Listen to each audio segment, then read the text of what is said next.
આવા રામગીરી જેવા બાપુ અને એના જો કદી કૃપા થઈ જાય ને તો એમાંથી આપણને કંઈક આપણું કલ્યાણ થઈ જાય બા. અને સંતનો વચન જો કદી આપણે સમજવાની કોશિશ કરે તો બાહો ન કે મેળ પડે એમ નહીં બા. આ તો અહીંયા આયા છો ને કઈ પૂર્વની પુણ્યની કમાઈ થી અહીંયા આપણે આવી ગયા સભા. જ્યારે આપણે રાજા રંક ને ફકીર રાજા રંક ને ફકીર સર્વે ઊંધે મસ્તકે ભા હતા.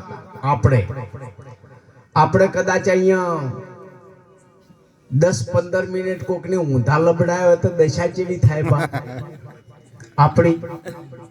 તો તમે વિચાર કરો, આપણે બધા 9 મહિના માના ગર્ભમાં આપણે ઊંધે મસ્તકી હતા અને એ દાડે કોલ કર્યો તો બા, હે પરમાત્મા તું અહીંથી મને આ જેલમાંથી મુક્ત કર, તારું ભજન કર્યું બા. અને પછી હું આયા ને આપણે ભૂલી ગયા બા.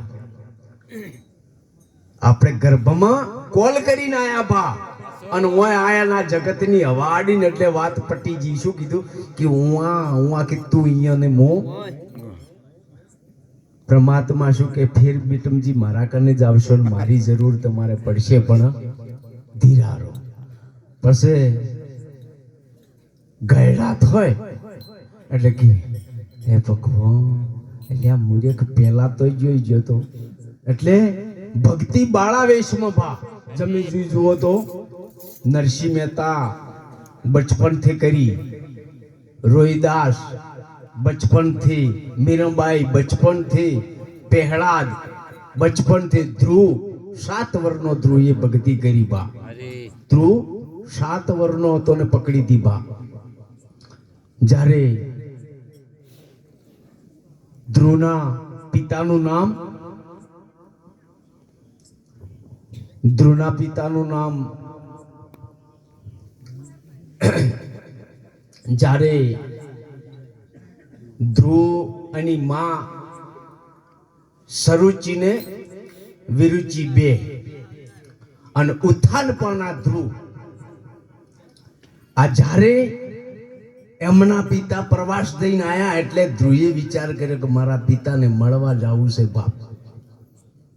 એટલે પિતાના ખોળામાં જઈને બેઠા ને જ્યારે સરુચિ ના પાડ્યો કે ના જવાય બા, તારે વિરુચિએ ધિતકાર્યો કે તારે જો કદી તારા બાપના ખોળામાં બેહવું હોય બાપ તો મારે કોંખી જન્મ લેવો પડે બા, નહીં મેળ પડે. અને માં ખરેખર એવી હોય ને તો જ મેળ આવે, તો જ પ્રાપ્તિ થાય. રામને વનવાસ કોઈને આલ્યો તો બા? કઈ તારે તમે જોઈ દો તો જગતમાં રામ રામ વાજી ગયા. અને 7 વર્ષમાં ધ્રુવને ચોટ લાગી કે જો કદી તારે પ્રાપ્તિ કરવી અને બેહવું હોય તો આ વિષ્ણુ પરમાત્માની ભક્તિ કરવી પડે, મારે કોંકી જન્મ લેતો મેળ પડે ને નિમેળ પડે. એટલે પેલા ચોટ લાગી કે વિષ્ણુ પરમાત્મા હતા જેવા કે આ બાલે એની માએ વતાડી મૂર્તિ કાવા. એની માં સરુચિએ મૂર્તિ વતાડી કે મારે પ્રાપ્તિ કરવી છે. એની માને ઊંઘાવા દઈને જંગલમાં જતો રહ્યો તો 7 વર્ષનો બાળક. અને આજે આપણા જગતમાં આપણે કહીએ કે ધ્રુવ તારો વિશ્વમાં વિષ્ણુ પરમાત્માએ એમને વચન આપ્યો હતો કે જા જીવનમાં કોઈની તાકાત નથી, તારે તોલે કોઈ આવી કે બા. ધ્રુવ જેવો કોઈને પાકે. આવો વિષ્ણુ પરમાત્માએ આ ધ્રુવ તારો આપણે કહીએ છીએ ને આ રહી બા. એટલે રામચંદ્રને કઈ વનવાસ આપ્યો તો બા.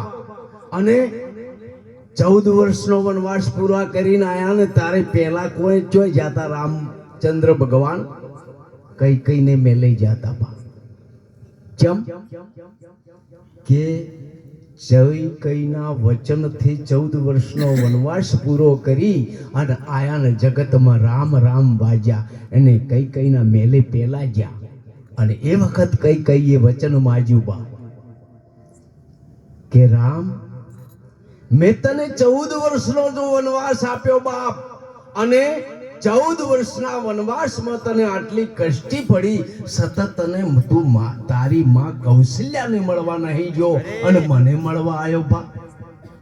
તારે રામચંદ્ર ભગવાન શું કહેશે કે માં તારા વચનથી મને વનમાં જંગલમાં ન મૂક્યો હોત તો હું રામ ન વાગોત બા.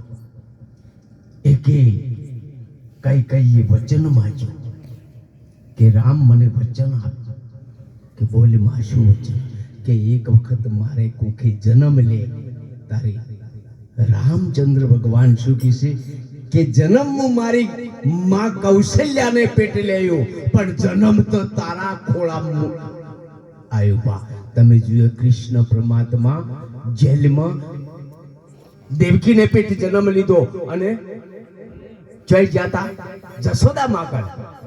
આ કઈ બા તમે વિચાર કરો, જેને વચન આપ્યું ને એટલે વચન નિભાવે. આવા મહાપુરુષો સંતો એના નામો વાગે છે કે વચને વર્યા એ વિશ્વથી ન્યારા, પૂજો જગતમાં દેવો થઈ, રામ કૃષ્ણ જેવા જળકે જગતમાં પુરાણે દાખલા લેવા. આવા મહાપુરુષોની વાત છે. હવે બાપુનો આપણે સત્સંગ ને બાપુની લાભ લેવાનો છે એટલે હું એક પદ બોલી